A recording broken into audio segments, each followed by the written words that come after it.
Good morning, ladies and gentlemen. Welcome to this video on power.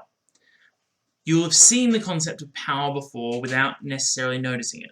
For example, if you've seen a 60-watt bulb, say in your kitchen, that watt, that W, is an indication of how much power the bulb gives off. Power is the rate at which a device converts energy. So a 100-watt bulb will convert far more energy than a 60-watt bulb. A good way to visualize it is thinking of power as a combination of current and voltage. So if we're looking at a waterfall, we remember from last week that a high waterfall meant each drop had a lot of pressure, so that we're thinking voltage. Also, the more water, the higher the current.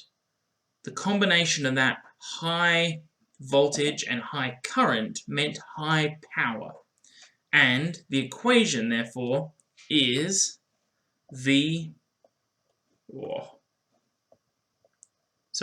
equation is power is equal to voltage multiplied by current. Or another way to represent this is this one. But this is by far the most commonly used equation. P equals VI. It's a measure of how powerful anything is electrical. So, let's look at the equation. If a blender is plugged into a 110 volt outlet, as soon as you see that, highlight it and write V above. That supplies 2 amps of current. Remember, current's a weird one, it's I. What amount of power is used in the blender? So, we have V, we have I, we want power. That's okay. We look at the three things we have and we find an equation that works. PVI means that we can't use that one because it doesn't have PVI in it. But we can use this first one. Alright, so power equals V times I. Power equals 110 times 2. Therefore, power equals 210 watts. The units are important. They let the reader understand you know what you're calculating. Alright, let's do one more.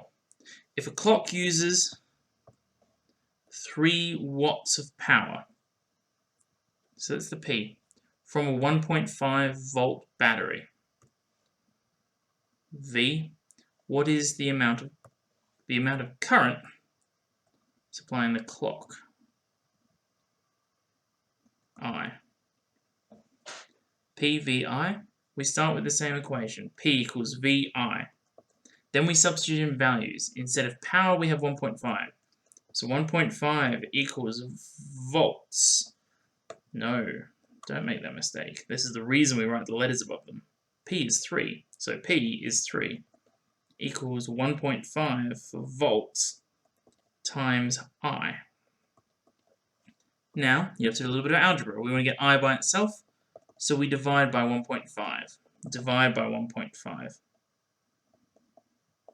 That's messy, sorry. 3 divided by 1.5 is 2. So I is equal to 2 amps. Alright, thank you very much.